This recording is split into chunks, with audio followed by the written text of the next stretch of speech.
നമസ്കാരം. പുലർകാലം പരിപാടിയിലേക്ക് ജീവന്റെ എല്ലാ പ്രിയപ്പെട്ട പ്രേക്ഷകർക്കും സ്വാഗതം. ഇന്ന് സൺഡേ. Today is Sunday.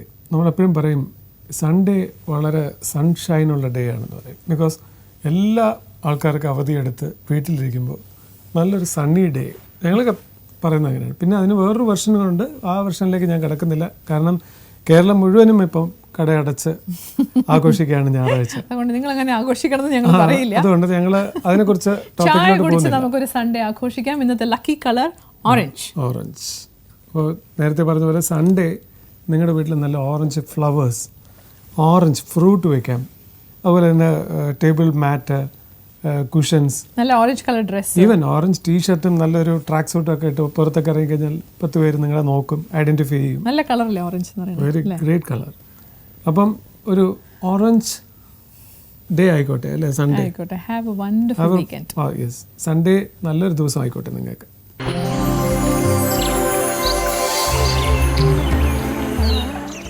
ഈ ഞായറാഴ്ച ശരിക്കും പറഞ്ഞു കഴിഞ്ഞാൽ ഒരു ചർച്ച ചെയ്യപ്പെടേണ്ട കാര്യം. എല്ലാ ഇതിനും ഒരു പാസ്റ്റ് ഉണ്ട്. അപ്പോൾ ഇതിനെന്ന് പറയുന്നത് ഞാനൊരു ഡാഷ് ഇടുകയാണ് ഫോർ ദ സസ്പെൻസ്. എല്ലാത്തിനും ഒരു പാസ്റ്റ് ഉണ്ട്, എല്ലാത്തിനും ഒരു ഫ്യൂച്ചറും ഉണ്ട്. എന്തൊക്കെയാണ്? ഒരു പ്രസന്റും ഉണ്ട്. സത്യം, നമ്മൾ ജീവിക്കേണ്ടത്. ഒരു തോട്ട് ഓഫ് ദ ഡേയിലേക്കാണ് നമ്മൾ വരുന്നത് അല്ലേ? ഒരു നല്ല ഒരു തോട്ടോടുകൂടി തുടങ്ങിയാൽ നല്ലതായിരിക്കും. മോശമായിട്ടാണെങ്കിൽ അത് മോശമായിട്ട് വരുന്നുള്ളത് നമ്മൾ പറയാതെ എല്ലാവർക്കും മനസ്സിലാവുന്ന ഒരു കാര്യമാണ്. ഒരു നല്ല രീതിയിൽ ചിന്തിക്കുകയാണെങ്കിൽ ഒന്നും തെറ്റാണെന്ന് വിചാരിക്കേണ്ട ഒരു കാര്യം. അയ്യോ ഇങ്ങനെ തെറ്റ് പറ്റിപ്പോയല്ലോ, അതുകൊണ്ട് എൻ്റെ ജീവിതം ഇങ്ങനെ ആയിപ്പോയി എന്ന് തെറ്റ് ചെയ്യാത്ത മനുഷ്യരില്ല. പക്ഷേ അതിനെ തിരുത്തിക്കൊണ്ട് മുന്നോട്ട് പോകാൻ ശ്രമിക്കുന്നതാണ് ഒരു നല്ല ഒരു ലൈഫിൻ്റെ ഒരു ലക്ഷണം എന്ന് എനിക്ക് തോന്നിയിട്ടുണ്ട് അല്ലേ? അപ്പോൾ ഞാൻ ഇത് തെറ്റാണ്, അപ്പോൾ എൻ്റെ ജീവിതം ഇങ്ങനെ, അങ്ങനെയല്ല. Every sinner has a future, every saint has a past too. ശരിക്കും അതൊരു നല്ല കാര്യമാണ്. കാരണം തെറ്റ് ചെയ്തവരാരെങ്കിലും ഉണ്ടെങ്കിൽ തന്നെ അത് രാത്രി ഉറങ്ങിക്കഴിഞ്ഞ് എണീക്കുമ്പോൾ തന്നെ ആ തെറ്റുകൾ കംപ്ലീറ്റ് മാറിക്കഴിഞ്ഞു. ഇത് പുലർക്കാലമാണ്, തെറ്റുകളെ ശരിയാക്കുന്ന കാലമാണ്. ശരിയായ കാര്യങ്ങളെ നേർവഴിക്ക് കൊണ്ടുപോകേണ്ട ഒരു കാലമാണ് പുലർക്കാലം. പുലർക്കാലത്തിലൂടെ നല്ല വഴികളും നല്ല നിർദ്ദേശങ്ങളും നല്ല കുറേ ടിപ്സും നല്ല കുറേ ഗസ്റ്റും അവരുടെ പോസിറ്റീവായിട്ടുള്ള നല്ല ഫ്യൂച്ചറും ഒക്കെ പങ്കുവയ്ക്കുന്നതായിരിക്കും പുലർക്കാലം. അപ്പം ഈ പറയുന്ന പോലെ തോട്ട് ഓഫ് ദ ഡേ എന്ന് പറയുന്നത് ഇത് തന്നെയാണ്. Be positive always. There will be നെഗറ്റീവ്സിനെ പോസിറ്റീവ് ആക്കുക. അതൊരു വലിയ മനസ്സിലാക്കി അതിന് മാത്രം നിൽക്കാതെ അതിന് മാറി അതിനെ പോസിറ്റീവ് ആക്കി വളരെ കൺസ്ട്രക്റ്റീവ് ആയിട്ടൊരു നല്ല ദിവസം ആശംസിക്കും. ഓൾവേസ് ബി പോസിറ്റീവ് എന്ന് വേണം പറയാൻ. അല്ലേ, be positive and be with പുലർക്കാലം.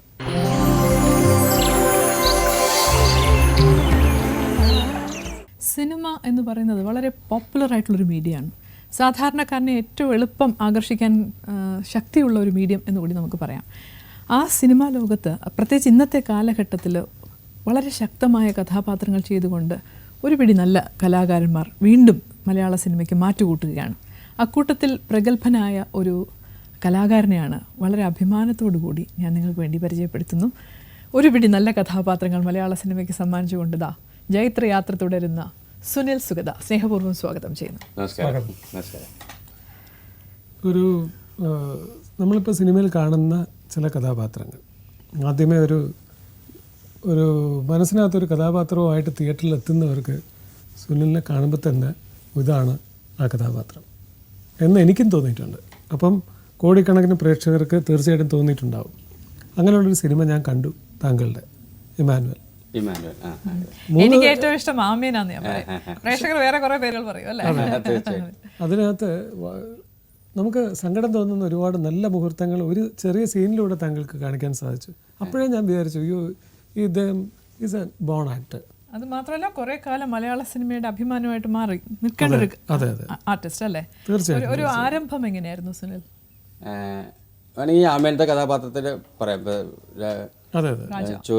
Raju ചോദിച്ച കാരണം ആമേനിലെ കഥാപാത്രം വളരെ നമുക്ക് റിലേറ്റ് ചെയ്യാൻ പറ്റുന്ന ഒരു കഥാപാത്രമാണ്. അതായത് വളരെ പ്രൗഢിയിൽ ജീവിച്ച് പിന്നീട് എല്ലാതും പൊളിഞ്ഞു പോകുന്ന ഒരു പ്രസിന്റെ ഒരു ഉടമസ്ഥനായിട്ടാണ് ഞാൻ ഇമാനുവൽ.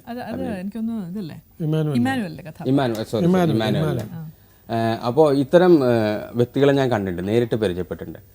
ഞാൻ വരുന്ന തൃശ്ശൂർ എന്ന് പറഞ്ഞ നഗരത്തിൽ. അവിടെ വളരെ നല്ല നിലയൊക്കെ നിന്ന ഷോപ്പൊക്കെ നടന്നിരുന്ന വലിയ മുതലാളിമാരൊക്കെ ആയിരുന്നത്. ഇപ്പോൾ വളരെ പേരിന് മാത്രം എന്താ പറയുക, നമ്മൾ റീച്ച് ആയിട്ട് ഇരിക്കുക, പഴയ പ്രൗഢി അങ്ങനെ ഇരിക്കുന്ന ആൾക്കാരെ ഞാൻ കണ്ടിട്ടുണ്ട്, നമ്മളെ അനുഭവത്തിലാണ്. അപ്പോൾ എപ്പോഴും ഒരു ക്യാരക്ടർ ലൈഫുമായി റിലേറ്റഡ് ആണെങ്കിൽ നമുക്ക് കണ്ടു പരിചയമുണ്ട് ജീവിതത്തിൽ, നമുക്ക് കുറച്ചും കൂടി എളുപ്പമാണ്. അത് നമ്മൾ അവതരിപ്പിക്കുമ്പോൾ കൂടുതൽ ജീവൻ കിട്ടും. അപ്പോൾ തീർച്ചയായിട്ടും ഞാൻ അങ്ങനെ ഒരാളെ കണ്ടിട്ടുണ്ട് എൻ്റെ ചെറുപ്പം. നമ്മൾ പലപ്പോഴും കണ്ടിട്ടുണ്ടാവും. അതുകൊണ്ട് എനിക്ക് ഭയങ്കര ടച്ചിങ് അതുകൊണ്ട് സുനിൽ ഒരു ഈ അടുത്ത കാലത്ത് വന്നതാണെന്ന് തോന്നാത്ത വിധത്തിൽ കുറച്ച് നല്ല കഥാപാത്രങ്ങൾ സുനിൽ അത് എനിക്കൊരു ഭാഗ്യമാണ്. പലതരത്തിലുള്ള അങ്ങനത്തെ പല വെറൈറ്റി ആയിട്ടുള്ള കഥാപാത്രങ്ങൾ എനിക്ക് ചെയ്യാനുള്ള അവസരം കിട്ടും.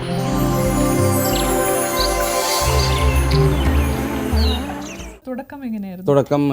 തുടക്കം എനിക്ക് ഞാൻ പറയാം, സിനിമ നാടകത്തിൽ പിടിച്ചുകൊണ്ടുപോയതാന്ന് വേണമെങ്കിൽ പറയാം. കാരണം ഞാൻ തിയേറ്റർ തന്നെ ചെയ്തിരുന്നത് കുറേ കാലമായിട്ട്. അമേച്വർ തിയേറ്റർ ഗ്രൂപ്പിൽ വർക്ക് ചെയ്യുന്നു. ഞങ്ങളുടെ തൃശ്ശൂർ രംഗചേതന എന്ന് പറയുന്ന ഒരു തിയേറ്റർ ഗ്രൂപ്പുണ്ട്. അപ്പോൾ എൻ്റെ ആദ്യത്തെ ബ്രേക്ക് എന്നല്ല, ആദ്യത്തെ അവസരം എന്ന് പറയുന്നത് ബെസ്റ്റ് ആക്ടർ എന്ന് പറയുന്ന സിനിമയാണ്. അപ്പോൾ അന്ന് ഞങ്ങൾ സ്പൈനൽ കോഡ് എന്ന് പറയുന്ന വേറൊരു തിയേറ്റർ ഗ്രൂപ്പിലായിരുന്നു വർക്ക് ചെയ്തിട്ട്, ഓക്സിജൻ തിയേറ്റർ കമ്പനി എന്ന് പറഞ്ഞിട്ടൊരു തിയേറ്റർ കമ്പനി ഫോം ചെയ്തിട്ട് സ്പൈനൽ കോഡ് എന്ന് പറഞ്ഞിട്ടൊരു നാടകം ചെയ്തിരുന്നു. അത് മാർക്കേസിൻ്റെ ഒരു the chronicle of a death foretold എന്ന് പറയുന്ന ഒരു ലാറ്റിൻ അമേരിക്കൻ നോവലിനെ ആസ്പദമാക്കിയിട്ടുള്ളൊരു ദീപൻ ശിവരാമൻ എന്ന് പറയുന്ന നമ്മളൊരു സുഹൃത്ത് ചെയ്തൊരു നാടകമായിരുന്നു. ആ നാടകം വളരെ നന്നായി ചെയ്തിരുന്നു. മഹേന്ദ്ര ഫെസ്റ്റിവലിൽ ഒരു 14 അവാർഡ്സിൽ 7 അവാർഡൊക്കെ അതിനൊക്കെ തന്നെയായിരുന്നു. ഇങ്ങനത്തെ ഒരു നാടകം എറണാകുളത്ത് പെർഫോം ചെയ്യായിരുന്നു ഞങ്ങൾ. അപ്പോഴാണ് മാർട്ടിൻ പ്രക്കാട്ട് എന്ന് പറയുന്ന സംവിധായകൻ, അദ്ദേഹത്തിൻ്റെ ആദ്യത്തെ സിനിമ ബെസ്റ്റ് ആക്ടർ, അതിന് ചെറിയ ക്യാരക്ടർ വേഷങ്ങൾ, സ്ഥിരമുള്ള നടന്മാരെ വേണ്ട, കുറച്ച് ഒന്ന് പരീക്ഷണത്തിന് പോകാമെന്ന് പറഞ്ഞിട്ട് അദ്ദേഹം അങ്ങനെ വന്നതാണ്. എനിക്ക് അയാളെ പരിചയമില്ല. അപ്പോൾ ഈ നാടകം കാണാൻ വരികയും ഞങ്ങൾ അവിടെ നിന്ന് 4 പേരെ അയാൾ പറഞ്ഞു, ഞങ്ങളൊരു സിനിമ ചെയ്യുന്നുണ്ട്, എന്നെ വന്ന് കാണണം എന്നാണ് പറഞ്ഞു. അപ്പോൾ ഞങ്ങളങ്ങനെ വന്ന് കാണുകയും അങ്ങനെയാണ് എനിക്ക് ആദ്യത്തെ ബ്രേക്ക്. യാദർച്ഛികം എന്ന് പറയാം, കാരണം നമുക്ക് ഇവരൊന്നും പരിചയമില്ല ആദ്യം. അപ്പോൾ അങ്ങനെയായിരുന്നു. അപ്പോൾ ബെസ്റ്റ് ആക്ടറാണ് എൻ്റെ ആദ്യത്തെ സിനിമ. അതിൽ ആദ്യത്തെ സീൻ, ആദ്യത്തെ ഷോട്ടൊക്കെ മമ്മൂക്കയോട് കൂടിയിട്ട് തന്നെയായിരുന്നു. നല്ല തുടക്കമായിരുന്നു. അതെ അതെ, നല്ല തുടക്കമായിരുന്നു. അത് തിയേറ്ററിനെ കുറിച്ച് പറഞ്ഞല്ലോ, അതാണ് അതിന് മുന്നേ ഉണ്ടായിരുന്നത് അല്ലേ? തിയേറ്റർ ഞാൻ കുറെ കാലമായിട്ട് ചെയ്യുന്നുണ്ട്. തുടക്കം പഠിത്തം ഞാൻ തൃശ്ശൂരാണ് പഠിച്ചിരുന്നത്, തൃശ്ശൂർ CMS സ്കൂളിലും കേരള കോളേജിലും. ആ കാലത്തൊന്നും അങ്ങനെ ആക്റ്റീവ് ആയിരുന്നില്ല. പിന്നെ ഞാൻ ജോലി സംബന്ധമായിട്ട് കുറച്ചു കാലം ബോംബെയിലൊക്കെ താമസിച്ചിരുന്നു, ബോംബെയിലുണ്ടായിരുന്നു. അപ്പോൾ ആ സമയത്ത് ഞാൻ ഒരുപാട് നല്ല നാടകങ്ങൾ കാണാനുള്ള അവസരം കിട്ടിയിരുന്നു. അവിടെയൊക്കെ അറിയാലോ, ഇപ്പോൾ നസുദ്ദീൻ ഷാ, അനുപം ഖേർ, സീമ ബിഷപ്പ്, അതെ, ഫിലിമിലൊക്കെ ആക്റ്റീവായിരിക്കുന്ന ആൾക്കാരും നാടകത്തിൽ അഭിനയിക്കാൻ സമയം കണ്ടെത്തുകയും ഞായറാഴ്ചകളിൽ അവർ നാടകമൊക്കെ ഉണ്ടാവാറുണ്ട്. അപ്പോൾ ഇങ്ങനെ കുറേ നല്ല നാടകങ്ങൾ കാണാനുള്ളൊരു അവസരം എനിക്ക് ബോംബെ ജീവിതം എനിക്ക് തന്നു. അങ്ങനെയാണ് എനിക്ക് തിയേറ്ററിൽ ഭയങ്കര ഒരു ഇൻട്രസ്റ്റ് വന്നത്. അപ്പോൾ ഞാൻ നാട്ടിൽ അവിടെ വരുമ്പോൾ ഞങ്ങളുടെ ചില തിയേറ്റർ ഗ്രൂപ്പ് ആൾക്കാരൊക്കെ ഉണ്ടായിരുന്നു.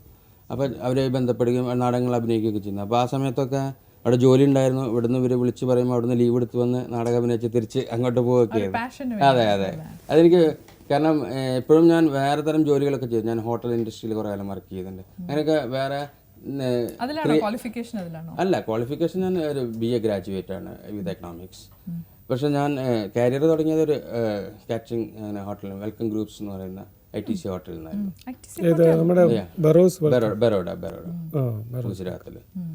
പക്ഷെ അതെനിക്ക് തീരെ സാറ്റിസ്ഫാക്ഷൻ തന്നിരുന്നില്ല. നത്തിങ് ക്രിയേറ്റീവ് ഉണ്ട്. എന്തുമായിട്ടായിരുന്നു അതിൽ ഞാനൊരു സ്റ്റുവേർഡ് തുടങ്ങിയിരിക്കുന്നു, സ്റ്റുവേർഡും പിന്നെ കാറ്ററിംഗ് സൂപ്പർവൈസറും അങ്ങനെയൊക്കെ ആയിട്ട്. ഗ്രൂപ്പാണ്. അപ്പോൾ നമുക്ക് വേണമെങ്കിൽ ഒരു കരിയറൊക്കെ ഉണ്ടാക്കായിരുന്നു. പക്ഷെ നമുക്ക് എപ്പോഴും ഒന്നും ചെയ്യുന്നതിൽ തൃപ്തി ഉണ്ടായിരുന്നില്ല. വേറെ വല്ലതും ക്രിയേറ്റീവായിട്ട് ചെയ്യണം, അത് നമുക്കും അറിയുന്നതായിരുന്നില്ല. നമ്മൾ എത്ര ഇതിൽ പോയാലും നമുക്ക് എന്തോ സംതിങ് മിസ്സിങ്. അപ്പോൾ ഇങ്ങനെ സെർച്ച് ചെയ്യായിരുന്നു. ഞാൻ താങ്കൾ പറയുമ്പോൾ അതിൻ്റെ വിഷ്വൽ ഇമ്പാക്റ്റിലോട്ട് ഒന്ന് പോകുമായിരുന്നു. ബിക്കോസ് നമ്മൾ എന്ത് കാര്യങ്ങൾ സംസാരിക്കുമ്പോഴും നമ്മളൊരു വിഷ്വൽ ഇമ്പാക്റ്റ് വരും. താങ്കളൊരു സൂപ്പർവൈസറായിട്ടിരിക്കുമ്പോൾ ഒന്ന് ബാത്റൂമിൽ പോകുമ്പോൾ ഒരു കണ്ണടയുണ്ട് അവിടെ, കൈയൊക്കെ കഴുകിയിട്ട് സുനിൽ ഒന്ന് നോക്കി. അവിടെ ഒരു നടൻ സുനിൽ ഒളിഞ്ഞു കിടക്കുന്നുണ്ടെന്ന് അവിടെ നിന്നാണോ തോന്നിയത്, അതോ ഒരു ഡ്രാമ ചെയ്യുമ്പോഴാണ്? എങ്ങനെയാണ് ആക്ടർ? അങ്ങനെ പറയാൻ പറ്റില്ല. ഇപ്പം ഒരു നടനാവാൻ എല്ലാവർക്കും ചെറുപ്പത്തിലൊക്കെ ആഗ്രഹം ഉണ്ടാവും, സിനിമയൊക്കെ കാണുമ്പോൾ നമുക്ക് സിനിമ നടനാ. പക്ഷെ എനിക്ക് അങ്ങനെ ഒരു കോൺഫിഡൻസ് ഉണ്ടായിരുന്നു. എനിക്കൊരു ഞാൻ കാരണം ഈ സ്കൂളിലും കോളേജിലൊക്കെ ചെയ്തിരുന്നെങ്കിലും അത് നമ്മളിപ്പോൾ ഒരു യൂത്ത് ഫെസ്റ്റിവൽ സമയത്തൊക്കെ ഒരു നാടകം ചെയ്യാന്നല്ലാണ്ട് അതിന് അങ്ങനെ ഒരു ടാലന്റ് ഉണ്ടോ എന്ന് എനിക്ക് അറിയാൻ പാടില്ലായിരുന്നു. എന്നാണ് അങ്ങനെ തോന്നിയത്? നമുക്ക് ഇതെന്തായാലും നമുക്ക് പറ്റിയ ജോലികളല്ല, ഇതിലെന്തായാലും നമുക്ക് സാറ്റിസ്ഫാക്ഷൻ കിട്ടുന്നില്ല. പക്ഷെ ഇത് എന്തോ അത് തടുക്കാൻ പറ്റില്ല തോന്നുന്നു കലാകാരന്മാരെ. അല്ല, കലാകാരന്മാരല്ല, വല്ല ടാലന്റൊക്കെ ഉള്ളവർക്ക് അവരിങ്ങനെ സെർച്ച് ചെയ്ത് കണ്ടുപിടിച്ചൊക്കെ പോകും തോന്നുന്നു. അപ്പൊ എനിക്ക് ഫസ്റ്റ് ഈ നാടകത്തിൽ അഭിനയിക്കണ എൻ്റെ ഒരു സുഹൃത്ത് അവിടെ നാടകത്തിൽ ഞാൻ പോയതല്ല. അപ്പൊ അതാണ് ചെയ്തിരുന്നത്. അയാളെ തൃശ്ശൂർ, അയാളെ കാലൊടിഞ്ഞു. അപ്പൊ അയാൾ എൻ്റെ കാലൊടിഞ്ഞു, നീ ഒന്ന് വന്ന് അവിടെ നിന്ന് വാ നോക്കി ചെയ്യാൻ പറ്റുമെന്ന് നോക്കി. അപ്പോൾ ഫസ്റ്റ് റിഹേഴ്സലിൽ തന്നെ അവർ കുറേ കാലമായിട്ട് നാടകം തിയേറ്റർ ചെയ്യുന്ന ആൾക്കാർ. എന്ത് വേഷമായിരുന്നു? ഞാനതിൽ ഒരു ഫ്രഞ്ച് നാടകമാണ്, അതിൻ്റെ ഒരു ട്രാൻസ്ലേഷനാണ്. അപ്പോൾ കുറേ ക്യാരക്ടേഴ്സ് ചെയ്യുന്നത്. പക്ഷേ ഞാൻ ആദ്യത്തെ ഒരു ചെയ്യുമ്പോൾ തന്നെ അവർ വളരെ ഇൻട്രസ്റ്റിങ്ങിലും വളരെ താല്പര്യത്തോടെ അവിടെ നമ്മൾ ഒരു ആക്ടറായിട്ട് നിന്ന് ചെയ്യുമ്പോൾ അവർ താല്പര്യത്തോടെ നോക്കുന്നത് നമുക്ക് കാണാം. അതെ. അപ്പോൾ എനിക്കറിയില്ല, ഞാൻ മുമ്പ് ചെയ്തിട്ടുള്ള ഒരു പരിചയമില്ല. അത് കഴിഞ്ഞ് അവർ വളരെ നന്നായിട്ടുണ്ട് എന്ന് പറയുമ്പോൾ അപ്പോഴാണ് നമ്മൾ കുറേ അതെ അതും കുറേ കഴിഞ്ഞിട്ടാണ്, നമ്മൾ പഠിക്കുന്ന കാലത്തുനിന്നല്ല, പഠിച്ചു കഴിഞ്ഞ് ജോലിയൊക്കെ കഴിഞ്ഞിട്ട് ഇങ്ങനെ വന്നതാണ്.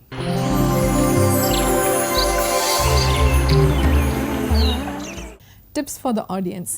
നമ്മൾ സാധാരണ പത്രത്തിലും ടെലിവിഷനിലൊക്കെ കാണുന്ന ഒരു അഡ്വർടൈസ്മെൻ്റ് ആണ് ശരീരപുഷ്ടിക്ക് ഈ മരുന്ന് കഴിക്കുക, ഇങ്ങനെ ആവുക. ഇത്തിരി വണ്ണം വെക്കുക എന്ന് പറയുന്നത് മലയാളിക്ക് ഇഷ്ടമുള്ളൊരു കാര്യമാണ്. നമ്മുടെ നായകന്മാരും ഒക്കെ അല്പം തടിയെ മിടുക്കൊക്കെ ഉള്ളവരാണ്. വെക്കില്ലാന്ന് സത്യപ്രതിജ്ഞ ചെയ്യുന്ന ചില ആൾക്കാരുണ്ട് പോലെ. എന്തായാലും വണ്ണം വെക്കാനായിട്ടൊരു പൊടിക്കൈ ഞാൻ പറഞ്ഞു തരികയാണ്. ഈ തലേ ദിവസത്തെ ചോറ് അതും വെള്ളവും കൂടി ചേർത്തെടുത്തിട്ട് നല്ല തൈരൊക്കെ ഇട്ട് രാവിലെ വെറും വയറ്റത്തിൽ ഒരു അച്ചാറിൻ്റെ കൂടെ അത് കഴിക്കുകയാണെങ്കിൽ 1 മാസത്തിനകത്ത് നല്ല വണ്ണം വെച്ച് സൗന്ദര്യമുള്ളൊരു ശരീരം ഉണ്ടാവും. പുലർക്കാലം കാണുന്ന മെലിഞ്ഞവർക്ക് ഇന്നു മുതൽ തന്നെ രാത്രിത്തെ ചോറ് മാറ്റി വയ്ക്കാനായിട്ടുള്ള ശ്രമം തുടങ്ങും. അല്പം പഴഞ്ചോറ്, ഞങ്ങൾ പഴഞ്ചോറ് എന്ന് പറയും. ആ പഴഞ്ചോറിൻ്റെ വെള്ളവും ചോറും തൈരും കൂടി ചേർത്ത് വെറും വയറ്റിൽ രാവിലെ ഭയങ്കര അമൃത് പോലെ ഇരിക്കും. അസാധ്യ സ്വാദാണ്. കാര്യത്തിൽ ശരിക്കും താരെ ഇപ്പൊ പറഞ്ഞത് കറക്റ്റാണ്. കാരണം ഇത് പണ്ട് പാടത്തൊക്കെ ചോറാണ് കഴിക്കുന്നത്, ഭയങ്കര ആരോഗ്യമാണ്. It gives you maximum starch. അതെ അതെ. സോ വണ്ണം വെക്കാൻ ആഗ്രഹിക്കുന്നവർ തീർച്ചയായിട്ടും ഈ ടിപ്സ് ഉപയോഗിക്കാവുന്നതാണ്. തീർച്ചയായിട്ടും ട്രൈ ടുഡേ ഇറ്റ്സെൽഫ്.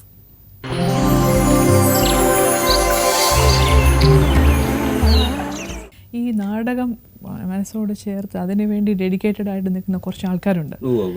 അതിന് വലിയ സ്കോപ്പ് ഇല്ലാന്ന് എല്ലാവർക്കും അറിയാമെങ്കിൽ കൂടി അതൊരു പാഷനായിട്ട് കൊണ്ട് നടക്കുന്നത്. എനിക്ക് തോന്നുന്നത് തൃശ്ശൂരിലാണ് അത് ഏറ്റവും കൂടുതൽ സജീവമെന്ന് തോന്നുന്നു അല്ലേ? തൃശ്ശൂർ സജീവമാണ്, വടക്കോട്ടൊക്കെ സജീവമാണ്.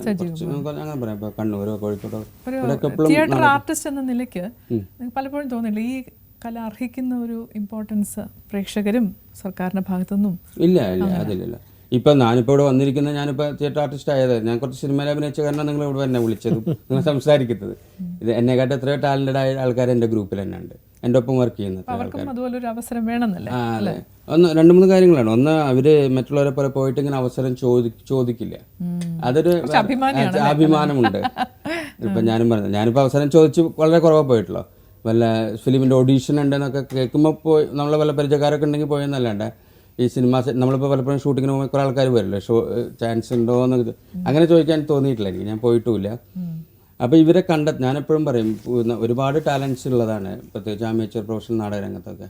നമുക്കൊരാളെ വേണമെങ്കിൽ അവരിങ്ങോട്ട് അപ്രോച്ച് ചെയ്യില്ല. ഇപ്പോൾ പുതിയ ഡയറക്ടേഴ്സൊക്കെ വേണമെങ്കിൽ അങ്ങോട്ട് ചെന്ന് നമ്മൾ സെർച്ച് ചെയ്ത് അവരെ കൊണ്ടുവന്ന് ഇഷ്ടംപോലെ ടാലൻസ് ഉള്ള ഒരു ഫീൽഡാണ് അത്. അത് റിയലൈസ് ചെയ്യുന്ന സംവിധായകൻ നമ്മുടെ മലയാള സിനിമയിൽ ഉണ്ട്. ഇപ്പോൾ ഒരുപാട് പുതിയ ആൾക്കാരെ വന്നിട്ടുണ്ട്. അതുണ്ട്. തിയേറ്റർ ബാക്ക്ഗ്രൗണ്ട് ഉള്ള ഒരുപാട് സംവിധായകർ വരുന്നുണ്ട്, നടന്മാരും വരുന്നുണ്ട്. നമ്മുടെ മുഖത്തിന് ഇണങ്ങുന്ന ഒരു കഥാപാത്രം എവിടെയെങ്കിലും മലയാള സിനിമയിൽ ഇങ്ങനെ ഹണ്ട് ചെയ്യുന്ന എല്ലാ ആർട്ടിസ്റ്റും അങ്ങനെ ഹണ്ട് ചെയ്യുന്നുണ്ട്. സുനിലിന് അങ്ങനെയുള്ളൊരു ഇന്ന ചെയ്ത എൻ്റെ മനസ്സിനകത്തുണ്ട്, അത് ഞാൻ പറയാം. ഇല്ല, എനിക്ക് അങ്ങനെ തോന്നിയിട്ടില്ല. ഒരു നല്ല കഥകളി ആശാനാണെന്ന് പറഞ്ഞു കഴിഞ്ഞാൽ, സത്യം പറഞ്ഞു കഴിഞ്ഞാൽ ദൂരെ കഥകളിയുടെ കുറെ രൂപങ്ങൾ മാറ്റി വെച്ചിട്ട് താങ്കൾ ഒറ്റയ്ക്കിരുന്നാൽ കളിക്കണ്ട, താങ്കളാണ് ആശാൻ എന്ന് അതാണ് മുഖ സൗന്ദര്യം എന്ന് പറയുന്നത്.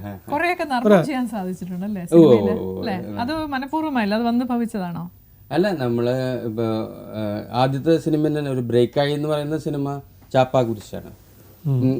അതില് കുറച്ചൊരു ഭയങ്കര എന്താ പറയാ അറഗൻ്റ് ആയിട്ടുള്ള ഒരു ഷോപ്പ് കീപ്പർ, ഒരു മാനേജറായിട്ട് വിനീത് ശ്രീനിവാസൻ എപ്പോഴും ഹാരസ് ചെയ്യുന്നതൊക്കെ. പക്ഷെ ആൾക്ക് കുറച്ചൊരു ഇതുണ്ട്, കോമഡി സെൻസ് ഉള്ള തരത്തിലാണ് അത് അവതരിപ്പിച്ചത്. അതേപോലെ ചാപ്പാക്കുരിശ്, അതിനൊപ്പം സോൾട്ട് ആൻഡ് പെപ്പർ എന്ന് പറഞ്ഞ മൂവി. അപ്പം നമ്മുടെ ഇത് കാണുമ്പോൾ ഓരോരുത്തർ എഴുതുന്നവർ വിചാരിക്കുന്നുണ്ടാവും ചില കഥാപാത്രങ്ങൾ ഒരു നർമ്മത്തിന്റെ ഒരു ഇതുള്ള ഫ്ലേവർ ഉള്ള ഇയാൾ ചെയ്താൽ നന്നായിരിക്കും. ഞാൻ വലിയ സീരിയസ് ഒന്നല്ല, അങ്ങനെയൊക്കെ തന്നെ. എന്നോട് താരം പറയുന്നത് പറഞ്ഞു കഴിഞ്ഞാൽ അത് ഭയങ്കര സീരിയസ് ഒരാൾ എല്ലാരോടും സംസാരിച്ച് നടക്കണമെന്നില്ലല്ലോ, പറ്റിയവരോട് സംസാരിക്കും. തീർച്ചയായിട്ടും എനിക്ക് തോന്നുന്നു അങ്ങനെ വലിയ സംസാരപ്രിയനൊന്നല്ല ഞാൻ. അല്ല എന്നാലും നമുക്ക് പരിചയം അങ്ങനെയൊക്കെ വന്നു കഴിഞ്ഞാൽ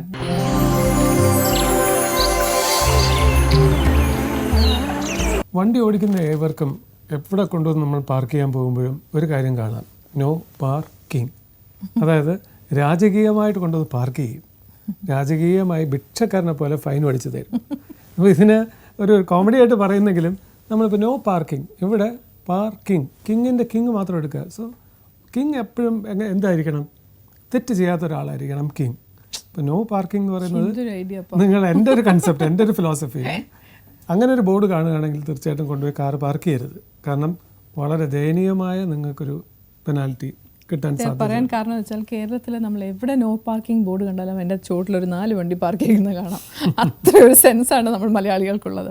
അതൊരു നല്ല പ്രവണതയല്ല എന്നാണ് ഞങ്ങൾ പറയുന്നത്. നോ പാർക്കിംഗ് ആണെങ്കിൽ നോട്ട് പാർക്ക്. അതുകൊണ്ട് നമ്മൾ നല്ല സ്റ്റിക്കർ അടിച്ചിങ്ങനെ വളരെ തമാശയായിട്ട് ഇതൊക്കെ പറയുന്നുണ്ടെങ്കിലും എല്ലാ പ്രേക്ഷകരും, പുലർക്കാലം കാണുന്ന പ്രേക്ഷകർ മാത്രമല്ല, നിങ്ങൾ ചർച്ച ചെയ്യുമ്പോൾ പോലും ഇത്തരത്തിലുള്ള ഒരു ടോപ്പിക് നിങ്ങളുടെ ഫാമിലിയുടെ ഇടയിൽ തന്നെ ചർച്ച ചെയ്യപ്പെടും. ആ ഒരു സെൻസ് വേണം, ഒരു നല്ല സിറ്റിസൺ ആവുന്ന. Why don't you take up a discussion of what we can do and what we should not do?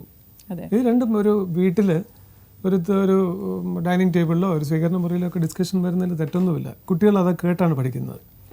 നാളെ ചിലപ്പോൾ ആ കുട്ടികൾ പറഞ്ഞു തരും, ഇവിടെ പാർക്ക് ചെയ്യരുത് ഡാഡി, നമുക്ക് ഇവിടെ കൊണ്ടുപോയി പാർക്ക് ചെയ്യാം. പിന്നെ സിനിമയിലെ ഹീറോയിസം പോലെ തന്നെയാണ് ജീവിതത്തിൽ എന്നുണ്ടെങ്കിൽ പാർക്കിംഗ്, നോ പാർക്കിംഗ് എന്നുള്ള സ്ഥലത്ത് കൊണ്ടുപോയി പാർക്ക് ചെയ്യുക, പിന്നെ വഴക്കുണ്ടാക്കുക, ഫൈൻ മേടിച്ച് കോമഡി. അത് കാരണം ഒരുപാട് പേർക്ക് അത് ബുദ്ധിമുട്ടുണ്ടാവും. അതായത് സർക്കാർ അങ്ങനെ നോ പാർക്കിംഗ് എഴുതി വെച്ചിട്ടുണ്ടെങ്കിൽ അതിൻ്റെതായ കാരണങ്ങളുണ്ട്. അതിനെ പാലിച്ചാൽ നമുക്കും മറ്റുള്ളവർക്കും സൊസൈറ്റിക്കും നാടിനും നന്മയാണത്. സോ ട്രാഫിക് റൂൾസ് ഒബേ ചെയ്യുക, നല്ല സിറ്റിസൺ ആവുക. ഇന്നത്തെ നിങ്ങളുടെ ടിപ്സ് എന്ന് പറയുന്നത് അതെ, നോ പാർക്കിങ്ങിൽ പാർക്ക് ചെയ്യാൻ പാടില്ല. നോ പാർക്കിംഗ് ബോർഡ് കണ്ടു കഴിഞ്ഞാൽ പാർക്ക് ചെയ്യരുത്. അഥവാ ആ റൂൾ ലംഘിക്കുകയാണെങ്കിൽ നിങ്ങൾ അടയ്ക്കേണ്ട പെനാൽറ്റി എന്ന് പറയുന്നത് 100 രൂപ. 100 രൂപ മാത്രമല്ല, എല്ലാ പ്രാവശ്യം പറയുന്ന പോലെ 100 rupees ഗവൺമെൻറ് ഏറ്റവും ലീസ്റ്റ് മിനിമം പെനാൽറ്റിയാണ്. ശരിക്കും പറഞ്ഞാൽ 1,00,000 രൂപയാണ് ആക്കേണ്ടത്. ആ ബെയർ മിനിമം ഒരു 10 പേര് അടച്ച എത്ര രൂപയാണ് അല്ലേ? അപ്പോൾ അങ്ങനെയുള്ള ഒരു ബെയർ മിനിമം അല്ല, ഒബേ ദ ട്രാഫിക് റൂൾസ്. നിങ്ങൾ ഒബേ ചെയ്യുമ്പോൾ നിങ്ങളെ കണ്ട് മറ്റുള്ളവർ ഒബേ ചെയ്യും. That's all.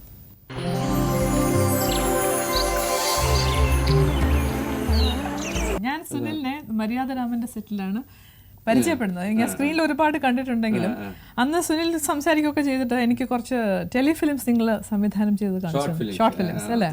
ഓ, അത് ദാറ്റ് വാസ് സോ ഇംപ്രസീവ്. എന്തായിരുന്നു അതിന്റെ സംഭവം? എന്തായിരുന്നു അതിന്റെ തുടക്കം? അതിന്റെ തുടക്കമൊന്നുമില്ല.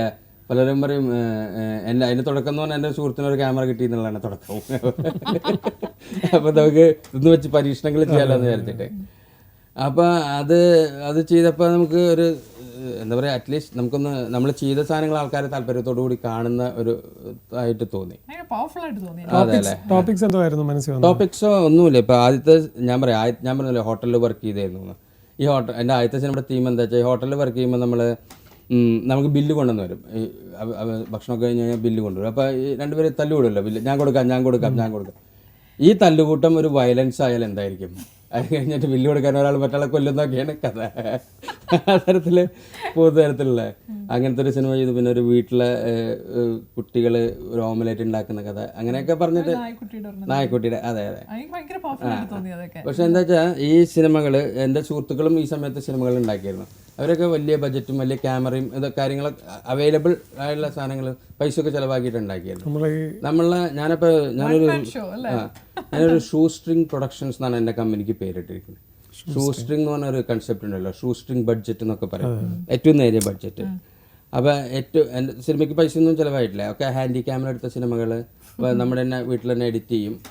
അഭിനയിക്കുന്നതൊക്കെ നമ്മുടെ സുഹൃത്തുക്കളും ആൾക്കാരും വീട്ടിലെ ആൾക്കാരും. എൻ്റെ അമ്മേനെ വരെ അഭിനയിപ്പിച്ചിട്ടുണ്ട്. അമ്മ വീട്ടിലെ പട്ടികൾ, വീട്ടിലെ കുട്ടികൾ, അടുത്ത വീട്ടിലെ കുട്ടികളൊക്കെ വെച്ചിട്ടാണ് സിനിമ ചെയ്യുന്നത്. പക്ഷെ എന്താ വെച്ചാൽ പലപ്പോഴും നമ്മുടെ സുഹൃത്തുക്കളൊക്കെ വലിയ പൈസ ഈ ഫിലിം ഫെസ്റ്റിവലുകളൊക്കെ സെലക്ഷൻ പലപ്പോഴും അതിന് കിട്ടാതിരിക്കും, ഇതിന് കിട്ടുകയും ചെയ്യും. എനിക്കൊരു തൃശ്ശൂർ വിബ്ജിയോർ ഫിലിം ഫെസ്റ്റിവൽ ഉണ്ട്, ഒരു ഇൻ്റർനാഷണൽ ഫിലിം. അതിലൊരു ജൂറി ബെസ്റ്റ് ജൂറി അവാർഡ് ഉണ്ടായിരുന്നു, ജൂറി മെൻഷൻ ഉണ്ടായിരുന്നു. ചലച്ചിത്ര അക്കാദമിയുടെ ഫെസ്റ്റിവലുകൾക്ക് എൻ്റെ ഫിലിംസ് പോയിട്ടുണ്ട്. അപ്പോൾ ഇതൊക്കെ വളരെ ലോ ബഡ്ജറ്റിലാണ് ചെയ്യുന്നത്, വളരെ മിനിമൽ ബഡ്ജറ്റിൽ ചെയ്യുന്ന സുഹൃത്തുക്കളും എല്ലാവരും നമ്മുടെ ഒരു കൂട്ടായ്മയിൽ ചെയ്യുന്ന സിനിമകളായിരുന്നു. അങ്ങനെ ചെയ്ത സിനിമകളാണ്. അപ്പോൾ എപ്പോഴും ഫിലിം മേക്കിങ്ങും എനിക്ക് വളരെ താല്പര്യമുള്ള സംവിധാനം ഉള്ളിലുണ്ട്, അതാണ് വളരെ സ്ട്രോങ് ആയിട്ടുണ്ടെന്ന് എനിക്ക് തോന്നിയിട്ടുണ്ട്. തീർച്ചയായും ഞാൻ 2 സിനിമകളിൽ സംവിധാന സഹായിയായിരുന്നു. ലെനിൻ രാജേന്ദ്രൻ്റെ രാത്രി മഴയും മകരമഞ്ഞും, ലൊക്കേഷൻ സൗണ്ട് റെക്കോർഡിങ് അങ്ങനെയൊക്കെ ആയിട്ട്. അപ്പം ഞാൻ അധികം ആളുകളെ കണ്ടിരിക്കുന്ന സിനിമയിൽ അഭിനയിക്കാൻ ഞാൻ ചോദിച്ചിട്ടല്ല, ആ സമയത്ത് അങ്ങനെ തരത്തിലുള്ള അന്വേഷണങ്ങളാണ് കൂടുതൽ നടത്തിയിരിക്കുന്നത്. അപ്പോൾ ഭാവിയിലൊരു ഈ പറയുന്ന പോലെ ഒരു ക്രിയേറ്റീവ് ഡയറക്ടർ ആവാനായിട്ടുള്ള അയാളെ 100% chance എനിക്ക് തോന്നിയിട്ടുണ്ട്. അല്ല താല്പര്യമുള്ള അതുകൊണ്ടാണ് ഇപ്പൊ അധികം സംസാരിക്കാതിരിക്കുന്നത്. അല്ല സംസാരിക്കലും സംവിധാനം കമ്മിറ്റ്മെന്റ്സ് ആവേണ്ട ആർട്ടിസ്റ്റുമായിട്ട് അതൊരു സംസാരിക്കുന്ന നേച്ചറാണ് അല്ലേ, സുനിലിന്റെ നേച്ചറാണ്. ഈ സുനിൽ സുഗത അതെന്താണിത്? സുഗത എന്ന് പറയുന്ന വീടിന്റെ പേരാണ്, വീട്ടുപേരാണ്. അപ്പോൾ സുനിൽ എന്ന് പറയുന്ന നമ്മുടെ ഒരു ജനറേഷനിൽ നമ്മുടെ ക്ലാസ്സിൽ തന്നെ ഒരു 5-6 സുനിലുണ്ടാവും. സുനിൽ എന്ന് പറഞ്ഞാൽ എന്തെങ്കിലും നമുക്ക് വേറെ പേര് പെട്ടെന്ന് വീഴും, നല്ല ആൾക്കാരെ അവരെ ഇടും നമുക്ക്. അതുപോലെ നമ്മളിപ്പോൾ തൃശ്ശൂർ തന്നെ നമ്മൾ നാടകം ചെയ്യുമ്പോൾ തന്നെ അവിടെ തന്നെ തൃശ്ശൂർ 2-3 സുനിൽമാരുണ്ടായിരുന്നു. അപ്പോൾ ഞാനല്ല ഇട്ടത്, എൻ്റെ ഒരു സുഹൃത്ത് ഞാൻ അയാളുടെ നാടകത്തിന് കോസ്റ്റ്യൂം ചെയ്തായിരുന്നു. അപ്പോൾ അയാൾ വീടിൻ്റെ പേരും കൂടി അതിൻ്റെ ഒപ്പം വെച്ചു, സുനിൽ സുഗത. ഞാൻ തന്നെ അപ്പോൾ നോട്ടീസിൽ അടിച്ച് നോക്കുമ്പോൾ ഞാൻ കാണുന്നത് അതെ അല്ല, പിന്നെ അതിങ്ങനെ എസ്റ്റാബ്ലിഷ്ഡ് ആയി നാടകത്തിൽ. പിന്നെ സിനിമയിൽ വന്നപ്പോഴും പിന്നെ എഴുത്തുണ്ടല്ലേ സുനിലിന്? എഴുത്തില്ല. ഞാനിപ്പോൾ ഈ ചെയ്ത ഞങ്ങളുടെ ഞാൻ പറഞ്ഞല്ലോ കുറച്ച് ഷോർട്ട് ഫിലിംസ് ചെയ്തു, അതിൻ്റെ സ്ക്രിപ്റ്റിംഗ് ഒക്കെ ഞാൻ തന്നെ ചെയ്തിരിക്കുന്നത്. ഈ സംവിധാനം ചെയ്യണം എന്ന് തോന്നിയത് എപ്പോഴാണ്? ഈ ഷോർട്ട് ഫിലിംസ് ഒക്കെ ചെയ്യണം എന്ന് ഈ അഭിനയിച്ചുകൊണ്ടിരിക്കുന്ന ഒരാള്? ഇല്ല, അഭിനയിക്കുന്നതിന് മുമ്പേയാണ് ഇതൊക്കെ. ഇപ്പൊ ചെയ്തിട്ടില്ല, ഇപ്പൊ ഞാൻ ചെയ്തിട്ടൊരു ഓൾമോസ്റ്റ് 2 കൊല്ലമായി ഉണ്ടാവും. അതെ അതെ. ഇപ്പൊ ഷോർട്ട് ഫിലിംസ് ഒന്നും ചെയ്യുന്നില്ല, ഇപ്പൊ സമയം കിട്ടുന്ന ഐഡിയകളൊക്കെ ഉണ്ട്, പക്ഷെ ചെയ്തിട്ടില്ല. മര്യാദരാമന്റെ എക്സ്പീരിയൻസ് ഞങ്ങൾക്ക് പറയാമോ? സോമേട്ടനെ കുറിച്ച് എല്ലാവരും സോമേട്ട താരി ഉണ്ടായിരുന്നല്ലോ. മര്യാദരാമൻ നല്ല രസമുള്ള ഒരു എക്സ്പീരിയൻസ് ആയിരുന്നു. കാരണം ഞാനും പൊന്നമ്മ ബാബുവാണ് അതിന്റെ ജയഭാരതി. പക്ഷെ സോമൻ എന്ന് പറഞ്ഞ പേര് കുഴപ്പമില്ല, പക്ഷെ വൈഫിന്റെ പേര് ജയഭാരതിയ. അപ്പൊ ജയഭാരതി സോമൻ കോമ്പിനേഷൻ വരുമ്പോ ഉള്ള ഒരു തമാശ രസമുള്ളൊരു ക്യാരക്ടറായിട്ട്. ഞാൻ ദിലീപിനായിട്ട് ഞാൻ മുമ്പ് നാടോടി മന്നൻ എന്ന് പറഞ്ഞ സിനിമ ചെയ്തിട്ടുണ്ട്. അപ്പോൾ പുള്ളി അതിൽ വലിയ കോമ്പിനേഷൻസ് ഉണ്ടായിരുന്നില്ല, 1-2 സീനുകൾ ഉണ്ടായിരുന്നല്ലോ. പക്ഷെ ഇതിൽ ഒരുപാട് ഇതുണ്ട്. ദിലീപിൻ്റെ ഒരു ഇംപ്രൂവൈസേഷൻ ഒരുപാട് രസമുള്ള സാധനം. സ്ക്രിപ്റ്റൊക്കെ പുള്ളി വന്ന് പിന്നെ നമ്മൾ വല്ല സജഷൻ പറഞ്ഞ ആളെ സ്വീകരിക്കുകയൊക്കെ ചെയ്യും. രസമുള്ളൊരു ഇതാണ്. അങ്ങനത്തെ ഒരു ആർട്ടിസ്റ്റിനായിട്ട് വർക്ക് ചെയ്യും, പ്രത്യേകിച്ച് കോമഡി താല്പര്യമുള്ള ഒരാളൊക്കെ ആണെങ്കിൽ രസമായിട്ട്. അല്ല ഏറ്റവും ഇത് സുനിൽ ഡാൻസ് കളിച്ചിരുന്നു, ആ സീക്വൻസ് ഇല്ല, പക്ഷെ ഗംഭീരമായിട്ട് സുനിലും അല്ലെ ഒന്നും കൂടി ചേർന്ന് ഡാൻസ് ഒക്കെ കളിച്ചിരുന്നു. എനിക്ക് തോന്നുന്നു ആ എടുത്ത സീക്വൻസിൽ എനിക്ക് ഏറ്റവും ഇഷ്ടപ്പെട്ട നിങ്ങൾ ഡാൻസ് ചെയ്ത സീക്വൻസ്. പറയുകയും ചെയ്തല്ലോ. അതെ, ഡാൻസ് സ്പോണ്ടേനിയസ് ആയിട്ട് വന്നതാണോ? എന്നിട്ട് സുനിൽ സീരിയസ് ആയിട്ട് എൻ്റെ അടുത്ത് പഠിക്കാൻ വരാനൊക്കെ പറഞ്ഞതാണ്. ഒരു വാക്ക് മാറ്റില്ല, എന്റെ പ്രോസ്പെക്റ്റീവ് സ്റ്റുഡന്റ് ആണ് കേട്ടോ. ഇപ്പൊ ഏത് പ്രോജക്റ്റാ ചെയ്തുകൊണ്ടിരിക്കുന്നത്? ഇപ്പോൾ ഞാൻ രുദ്രസിംഹാസനം എന്ന് പറഞ്ഞ സിനിമ കഴിഞ്ഞു. Suresh Gopi director Shibu Gangadharan praise the Lord ചെയ്തല്ലോ. സുനിൽ പരമേശ്വരൻ ഇതിനു മുമ്പ് അനന്തഭദ്രൻ എന്ന് പറഞ്ഞ സിനിമ പുള്ളിയുടെ സ്ക്രിപ്റ്റാണ്. അത് വളരെ വ്യത്യസ്തമായിട്ട് ഒരു ത്രൂ ഔട്ട് വില്ലൻ ക്യാരക്ടറാണ്. അതിലും ഒരു വക്കീലായിട്ട് മിസ്റ്റേക്ക് ഒന്നല്ല, തനി വില്ലൻ, വൃത്തികെട്ടൊരു മനുഷ്യൻ. അങ്ങനത്തെ ക്യാരക്ടേഴ്സ് ഞാൻ ചെയ്തിട്ടില്ല. അങ്ങനത്തെ ത്രൂ ഔട്ട് വില്ലനും അടിപിടി കുറച്ച് സ്റ്റണ്ടൊക്കെ ആയിട്ടുള്ള ഒരു ക്യാരക്ടറാണ്. ഞാനും നെടുമുടി വേണുചേട്ടനും സുധീർ കരമന 3 വില്ലന്മാരും സുരേഷ് ഗോപിയാണ്. അതാണ് ഇപ്പോൾ ചെയ്ത് കഴിഞ്ഞൊരു സിനിമ. ഇനിയിപ്പോൾ ലാൽ ജോസിൻ്റെ ഒരു പുതിയ സിനിമ നീന എന്ന് പറഞ്ഞ സിനിമയിലെ, പിന്നെ ജിത്തു ജോസഫിൻ്റെ സിനിമ ലൈഫ് ഓഫ് ജോസെട്ടി, ദിലീപിൻ്റെ സിനിമ. പിന്നെ വരാൻ പോകുന്നത് ആമേൻ്റെ റൈറ്റർ ഉണ്ട് റഫീഖ് ചെയ്യുന്ന സെക്കൻഡ് പാർട്ടൊന്നല്ല, വേറെ സിനിമയാണ്. കമൽ സാറ് ഡയറക്റ്റ് ചെയ്യുന്ന, മമ്മൂക്ക അഭിനയിക്കുന്ന സിനിമ. ആ സിനിമ അടുത്ത മാസം തുടങ്ങും. ശരിക്കും പറഞ്ഞു കഴിഞ്ഞാൽ സുനിലിന്റെ രൂപത്തിന് മലയാളത്തിൽ സ്പേസ്. ആ സ്പേസ് എന്റെ രൂപത്തിന് മാത്രമല്ല, മലയാളത്തിലെ ഒരു ക്യാരക്ടർ ഒരുപാട് പേര് നമുക്ക് ശങ്കരാടിച്ചാട്ടം മുതൽ ഒടുവിൽ ഒരുപാട് ഒരു ഗ്യാപ്പ് ഉണ്ടാവും. ഗ്യാപ്പ് ഞാൻ പറയുന്നത് മലയാള സിനിമയ്ക്ക് ഒരു കഥാപാത്രം അത് സ്ക്രിപ്റ്റായിട്ട് എഴുതുമ്പോൾ തന്നെ 1 ലൈനിൽ തന്നെ സുനിലിന്റെ പേര് ചേർക്കാൻ പറ്റുന്ന ഒരു രൂപമുണ്ട്. അത് ഈ പ്രേക്ഷകർ പകുതിയും പ്രേക്ഷകരാണ് സ്വീകരിക്കുന്നത്. സുനിലിനെ അങ്ങനെ സ്വീകരിച്ചു കഴിഞ്ഞാൽ പിന്നെ അത് ആരും മാറ്റാൻ പറ്റത്തില്ല. പിന്നെ ഒരു ഇതിഹാസമായിട്ട് ഒരു കുറെ വർഷങ്ങൾക്ക് ആർട്ടിസ്റ്റ്. പക്ഷെ എനിക്ക് മനസ്സിൽ തോന്നുന്നത് സുനിലിനെ കമ്പയർ ചെയ്യാൻ പറ്റുന്നത് തിലകൻ, അയ്യോ അതുപോലെ തന്നെ അവരൊക്കെ സ്റ്റേജിൽ നിന്ന് വന്നവരാണല്ലോ അതിന്റെ ഒരു വലിയ അനുഭവം. എം എസ് തൃപ്പൂണിത്തുറ അവരൊക്കെ ചെയ്ത ഒരുപാട് കഥാപാത്രങ്ങൾ അതിന്റെ റീപ്ലേസ്മെന്റ് നമ്മൾ പിന്നെ കണ്ടുപിടിച്ചിട്ടില്ല. ഇല്ല ആ ഒരു സ്ഥലത്തേക്ക് ഒരാൾ വന്നിട്ടില്ല. ഒരുപാട് നടന്മാർക്ക് നമ്മൾ replacement ഇല്ല. ഇതൊരു ആ സ്പേസ് എല്ലാം വളരെ സ്കാറ്റർ ചെയ്ത് വേക്കൻ്റ് ആയിട്ട് കിടക്കുക. അതെ അതെ I think beautiful directors, beautiful script writers with immense of ideas. They will place you surely onto the characters. ഉറപ്പാണ്. ഓ സുനിൽ ഒരു ന്യൂ ജനറേഷൻ സിനിമാക്കാരുടെ കൂടെ അഭിനയിച്ചിട്ടുണ്ട്. ഒരുവിധം ആൾക്കാരൊക്കെ അതൊരു ഭാഗ്യമാണ്. വ്യത്യാസമുണ്ടോ അതോ? എനിക്കൊരു വ്യത്യാസം തോന്നിയിട്ടൊന്നും തോന്നിയിട്ടില്ല. ഒരു എക്സ്പീരിയൻസ് ഡിഫറൻസ് ഒന്നും നമ്മുടെ പ്രായത്തിലും ചെറുപ്പക്കാരൊക്കെ ആയിരിക്കും എന്നല്ലാണ്ട് വേറെ അഭിനയ ശൈലിയിൽ ഇപ്പൊ അവര് ന്യൂ ജനറേഷൻ ഒന്നും വ്യത്യാസമൊന്നുമില്ല.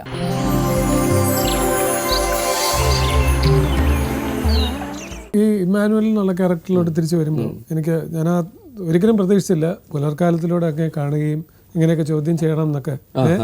ഇത് ചോദ്യം ചെയ്യലല്ല, ഒരു അല്ല നല്ല ചോദ്യങ്ങൾ ചോദിച്ച് അതിന്റെ ആ റെസ്പോൺസ് കിട്ടുന്നത് നമ്മൾ പ്രതീക്ഷിച്ചതല്ല.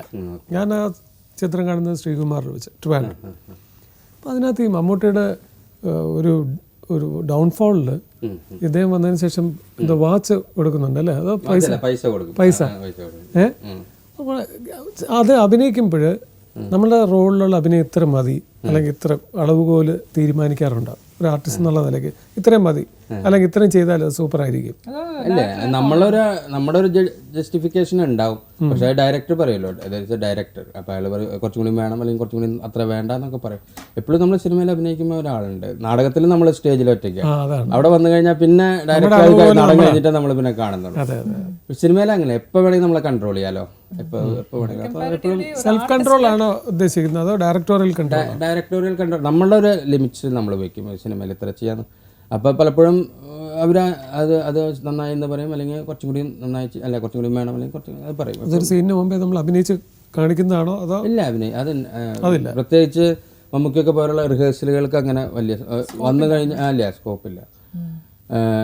നമ്മൾ വന്ന് സ്പോണ്ടേനിയസ് അപ്പം ചെയ്യുന്നതാണ്.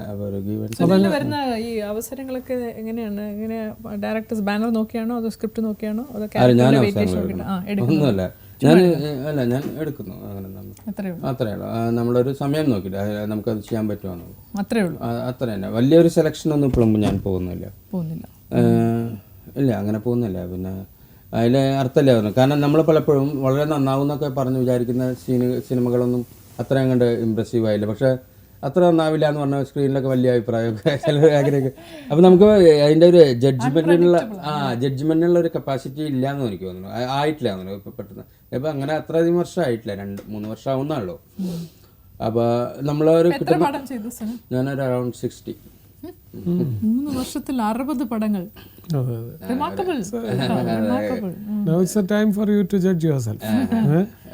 എന്താ എനിക്ക് അങ്ങനെ കുറെ അവസരങ്ങൾ കിട്ടി.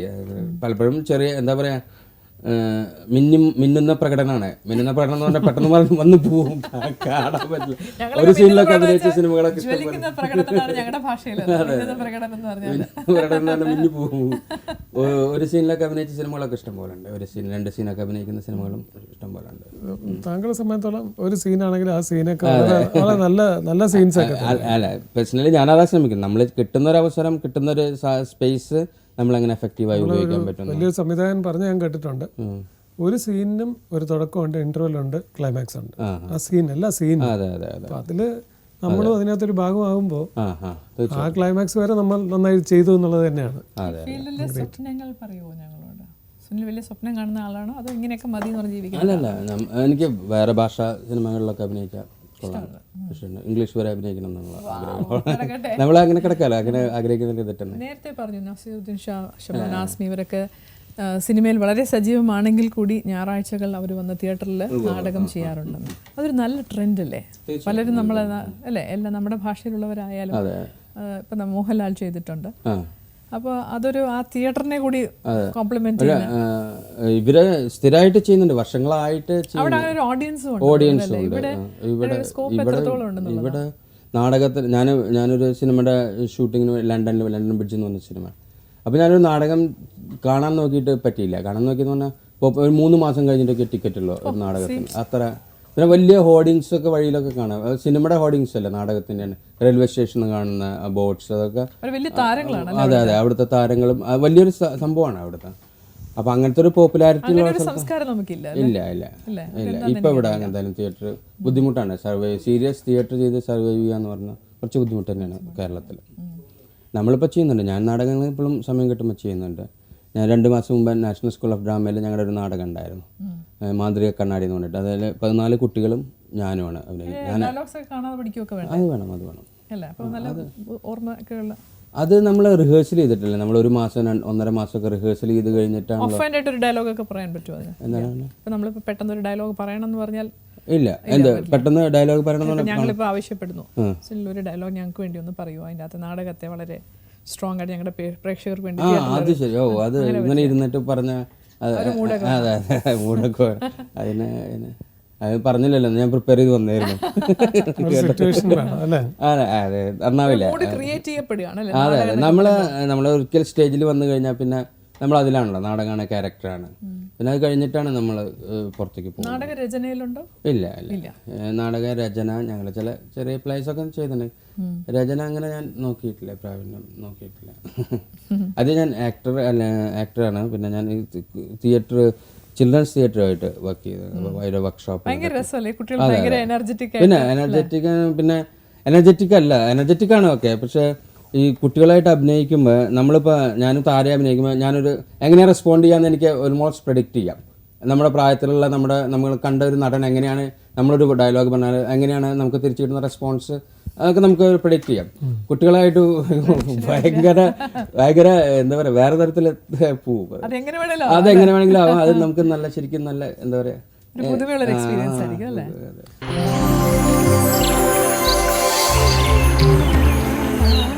ഡയറക്റ്റ് ചെയ്യുമ്പോഴത്തേക്ക് സുനിൽ ഓൾറെഡി ഒരു ക്യാമറ സ്വന്തമായിട്ടുണ്ട്, ഒരു കാഴ്ചപ്പാടുണ്ട്, ടോപ്പിക്കും ഉണ്ട്. How do you start with, whether you start with scripting? ഏതാണ് എൻ്റെ ഷോർട്ട് ഫിലിമിനെ സ്ക്രിപ്റ്റ് ചെയ്തിട്ടാണോ ചെയ്യുന്നത്, അതോ ചെയ്തുകൊണ്ടിരിക്കുമ്പോൾ ഇംപ്രൂവൈസ് ചെയ്ത് കാരണം സ്വന്തം സ്ക്രിപ്റ്റ് ആണ്, നോബഡി ടു ആസ്ക്, അത് മാത്രമാണ് ചെയ്യുന്നത്, അതോ വൺ ലൈൻ വെച്ചാണ്? അതെ, അത് ഞാനിപ്പോൾ പറഞ്ഞല്ലോ, ഇപ്പം ഞാൻ എൻ്റെ ആദ്യത്തെ സിനിമയുടെ ഒരു തോട്ട് ഇതാണ്, ഈ ബില്ല് കൊടുക്കാൻ ആളുകൾ തല്ലുകൊടുമ്പോൾ അത് സീരിയസ് ആയാൽ എന്തായിരിക്കും എന്നുള്ള സ്ക്രിപ്റ്റ്. ഇല്ല, അതിനൊരു സ്ക്രിപ്റ്റ് ഉണ്ട്, ഓൾമോസ്റ്റ് ഒരു സ്ക്രിപ്റ്റ് എൻ്റെ മനസ്സിലുണ്ട്, ഞാൻ റൈറ്റ് ചെയ്യാറുണ്ട്. പിന്നെ NSക്ക് ഇംപ്രൂവൈസേഷൻസ് സാധ്യതയുണ്ട്. നമ്മൾ ഷൂട്ട് ചെയ്യുമ്പോൾ ഇംപ്രൂവൈസ് ചെയ്യും. ചിലപ്പോൾ നമുക്ക് ഷൂട്ട് ചെയ്യുമ്പോൾ ഇടയ്ക്ക് നമ്മൾ വിചാരിച്ച പോലെ ഷൂട്ട് ചെയ്യാൻ പറ്റിയില്ല എന്ന് വരും. ഓൾമോസ്റ്റ് ഞാൻ സ്ക്രിപ്റ്റിംഗ് എനിക്ക് വളരെ താല്പര്യമുള്ളൊരു, ഞാൻ അങ്ങനെ പറ്റിയിട്ട് പഠിക്കുകയും വായിക്കുകയൊക്കെ ചെയ്യുന്ന ആ തരത്തിലുള്ള വായനകളൊക്കെ നടക്കുന്നുണ്ട് ഭാവിയിലേക്ക് വേണ്ടി. എഡിറ്റിംഗ് ഒക്കെ എങ്ങനെയാണ്? സ്വന്തമായിട്ട് എഡിറ്റിംഗ് ഞാൻ ചെയ്യും. എഡിറ്റിംഗ് പഠിച്ചിട്ടുണ്ട് ഞാൻ തൃശ്ശൂർ ചേതനാണ്.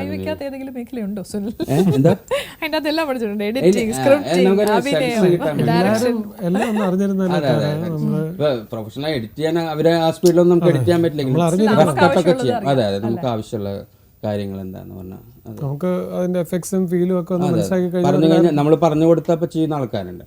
നമ്മൾ എന്താണ് നമുക്ക് ആവശ്യമുള്ളതെന്ന് പറഞ്ഞു കൊടുക്കാൻ പറ്റിയാൽ മതി നമുക്ക്. പണ്ടൊക്കെ ഞാൻ കേട്ടിട്ടുണ്ട്, ഞാൻ കുറെ നല്ല സംവിധായകരോട് അഭിനയിച്ചിട്ടുണ്ട്. അവര് സ്ക്രിപ്റ്റ് എടുത്ത് വെക്കുമ്പോൾ ഞാനത് എടുത്ത് നോക്കാറുണ്ട്. ആ സ്ക്രിപ്റ്റിൽ എഴുതിയിരിക്കും നടന്നു വരുന്ന ഭാസ്കരൻ, അത് മറിഞ്ഞ് ആ വീട്. അപ്പോൾ ഞാൻ ചോദിച്ചു, ഇത് മറിഞ്ഞ വീടെന്നൊക്കെ പറഞ്ഞു കഴിഞ്ഞാൽ ഇയാൾ വന്ന് മറിഞ്ഞിട്ടാണോ ആ വീടെന്ന്? അല്ല, ഡിസോൾവ് എന്നുള്ള സാധനം അവര് മലയാളീകരിച്ച് എഴുതി വെച്ചേക്കും സംവിധായകൻ. പിൽക്കാലത്ത് ഇപ്പം എന്ന് പറഞ്ഞു കഴിഞ്ഞാൽ ഡിസോൾവും കട്ട് ഷോട്ട്സും അതായത് ഇൻ ബിറ്റ്വീൻ കട്ട്സ് വരെ ആയി. അപ്പോൾ ഈ കാലം, ടെക്നോളജി പ്രോഗ്രസ് ഇങ്ങനെ മാറി മാറി വന്നുകൊണ്ടിരിക്കുകയാണ്. സുനിലിൻ്റെ ഇനിയുള്ള ഷോർട്ട് ഫിലിംസിൽ നിന്ന് മാറി ഒരു ഷെൽ ബ്രേക്ക് ചെയ്ത് സിനിമയിലോട്ട് വരാൻ താല്പര്യമുണ്ടോ? താല്പര്യമുണ്ട്, തീർച്ചയായിട്ടും. ഞാൻ അത് പെട്ടെന്നുണ്ടാവുമെന്ന് എനിക്കറിയില്ല, കാരണം ഇപ്പൊ ഞാൻ ഓൺ പ്രൊഡക്ഷൻ ആയിരിക്കും അതോ എങ്ങനെ പറയാൻ പറ്റുക? താല്പര്യമുള്ളപ്പോൾ നമുക്ക് അത് നടക്കുന്നതാണ് വിശ്വാസം. സുനിൽ, നിങ്ങളുടെ ഒരു വിലയേറിയ സമയം പുലർക്കാലത്തിൽ ഞങ്ങളുടെ ഓഡിയൻസിനോടൊപ്പം ഇത്ര സന്തോഷമായിട്ട് വന്ന് നിങ്ങളുടെ എല്ലാ കാര്യങ്ങളും പങ്കുവച്ചു. കുറേയൊക്കെ സുനിലിനെ അവർക്ക് പരിചയപ്പെടുത്താൻ സാധിച്ചു എന്ന് ഞങ്ങൾക്ക് തോന്നുന്നു. അപ്പോൾ ഇനിയും കണ്ടവർക്ക് നന്നായിട്ട് മനസ്സിലാവും, കുറച്ച് കൂടുതൽ അവർ മനസ്സിലാക്കി. അതെ, ഇനിയും ലോങ് വേ ടു ഗോ. ഇനിയും ഒരുപാട് അംഗീകാരങ്ങൾ, ഒരുപാട് വേദികൾ, സംവിധാനം, സിനിമ അവസരങ്ങൾ ഒക്കെ ഇനിയും സുനിലിന് ഒരുപാട് ഉണ്ടാവട്ടെ. വലിയ സന്തോഷം പുലർക്കാലത്ത് ഞങ്ങളോടൊപ്പം ഇത്രയും സമയം ചെലവഴിച്ചു. നമ്മുടെ തോട്ട്സ് കുറച്ചെങ്കിലും ഷെയർ ചെയ്യാൻ പറ്റിയില്ല, സന്തോഷം എന്നെ. ഓക്കെ, ഞാനും അത് കൺക്ലൂഡ് ചെയ്യുമ്പോൾ ഒരു കാര്യം കൂടെ പറയുന്നത്, താങ്കളുടെ ചിരിയിൽ വലിയൊരു നടൻ ഒളിച്ചിരിപ്പാണ്. താങ്കളുടെ smile it's going to create histories in Malayalam film. Create waves in history. അതെ, അതെ, അങ്ങനെ ആവട്ടെ എന്നാ. നന്ദി, ശരി, നന്ദി, നന്ദി. നന്ദി, നമസ്കാരം.